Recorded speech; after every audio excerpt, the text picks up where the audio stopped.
একটা জবানও বন্ধ রাখবেন না। নবীর প্রেমে দিবানা হয়ে সবাই বলেন না ইয়া রাসূলুল্লাহ। আর মায়ার সুরে কোন ইয়া রাসূলুল্লাহ।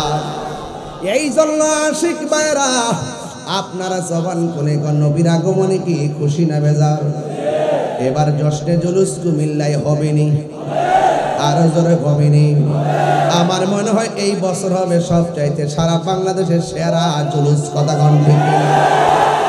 এবার হাটে ঘাটে বাজারে সব জায়গায় মিলাদুন নবীর পতাকা উড়বে। কথা বলেন ঠিক কি না বলেন? নবীর প্রেমে জীবন দিতে চাই কি চাই না বলুন? নবীর শুভ আগমনে খুশি হইলে কি আল্লাহ খুশি না বেজো?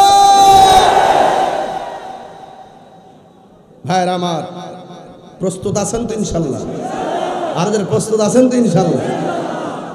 এই জন্য আমার যুবক ভাইরা, আমার নবী আপনার নবী রহমাতুল লিল আলামিনকে সর্বপ্রথম বানাইছে কে? আমি অন্যদিকে যাব না, শুধুমাত্র আসেন নবীর একজন সাহাবীকে প্রশ্ন করি। নবীর একজন সাহাবী যার নাম হলো হযরতে জাবের রাদিয়াল্লাহু তাআলা আনহু। সুবহানাল্লাহ কোনা গেলে গেল। জাবের রাদিয়াল্লাহু তাআলা আনহু নবীর একজন সাহাবী, যার বাড়িতে আমার নবী বকরি খাওয়ার জন্য দাওয়াতে গিয়েছিলেন। ওই জাবের রাদিয়াল্লাহু তাআলা আনহু আমার নবীর প্রশ্ন করে, ইয়া রাসূলুল্লাহ, নবী গো, ও মায়ার নবীজি, আপনি বলুন না আমার আল্লাহ সর্বপ্রথম কি বানাইছে? আমার দেশের কিছু মানুষ আছে তারা অনেক জেনেও না জানার ভান করে আছে না নাই? জাবের রাদিয়াল্লাহু তাআলা আনহু বলেন, ইয়া রাসূলুল্লাহ, নবী গো, ও মায়ার নবী, আমার আল্লাহ সর্বপ্রথম কি সৃষ্টি করেছেন? আমার নবী বলে, ও জাবের, আমার আল্লাহ রাব্বুল আলামিন তার হাবিবের নূর মুবারক সৃষ্টি করেছেন। আর জোরে কন্যা সুবহানাল্লাহ। আন জাবির ইবনে আব্দুল্লাহ আল-আনসারী রাদিয়াল্লাহু তাআলা আনহু, কুলতু ইয়া রাসূলুল্লাহ, আমি জিজ্ঞেস করলাম, ইয়া রাসূলুল্লাহ আবি আনতা উম্মি, ও নবী গো, ও মায়ার নবী, আমার মা এবং বাবা আপনার নূরানি কদম মুবারকে কুরবান।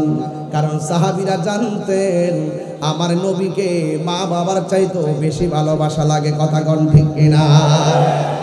ডাক দিয়া বলি, ইয়া রাসূলুল্লাহ, নবী গো, আপনি বলুন না আমার আল্লাহ সর্বপ্রথম কি সৃষ্টি করেছেন? আমার নবী বলেন, ও জাবের, আমার আল্লাহ সর্বপ্রথম আমি নবীর নূর সৃষ্টি করেছেন। এরপরে আমার নবীজি বলেন, ও জাবের, যখন আল্লাহ রাব্বুল আলামিন আমি নবীর নূর মুবারক সৃষ্টি করেছেন, ওই মুহূর্তে লৌহ নাই, ওই মুহূর্তে কলম নাই, ওই মুহূর্তে আরশ নাই, ওই মুহূর্তে লৌহ নাই, ওই মুহূর্তে চাঁদ নাই, ওই মুহূর্তে সূর্য নাই, ওই মুহূর্তে মাটি নাই, ওই মুহূর্তে পানি নাই, ওই মুহূর্তে ফেরেশতা নাই, ওই মুহূর্তে মানুষ নাই, ওই মুহূর্তে জিন নাই, ওই মুহূর্তে ফেরেশতা নাই, শুধুমাত্র আল্লাহ আর আমি নবী। এ আমার যুবক, আজকে যারা নবীকে নিয়ে ফুটকার রবার মতো টানাটানি করে, এরা কি নবীর সম্মান কমাইতে পারবো? আপনারা জবান খুলে বলে নবীর সম্মান বাড়াইছে কে? আল্লাহ রাব্বুল আলামিন কেমন বাড়াইছে? আল্লাহ বলেন, ওয়ারফানা আল্লাহকে যিকরা। ও বন্ধু রে, ও বন্ধু, আমি আল্লাহ রাব্বুল আলামিন আপনি নবীর সম্মানকে বাড়িয়ে দিয়েছি। এরপরে আরেকটা হাদিস আসেন, আমার নবী আপনার নবী যারা মিলাদুন নবী সাল্লাল্লাহু আলাইহি ওয়াসাল্লাম আসলে জশ্নে জুলুস করলে যাদের অন্তরের মধ্যে আগুন লাগিয়া যায়, নবী আমার সোমবারের দিন রোজা রাখতো। নবীরে প্রশ্ন করা হয়, নবী গো, নবী গো, নবী গো, আপনি সোমবারে কেন রোজা রাখেন? আমার নবী বলেন, এই সোমবার আমি দুনিয়ার মধ্যে তাশরীফ এনেছি, আর এই দিনে আমি নবীর উপরে কুরআন নাজিল করেছে। এই জন্য আমার যুবক ভাইয়েরা, এবার আসেন আর একটু সামনে যায়। আমার নবী আল্লাহ সর্বপ্রথম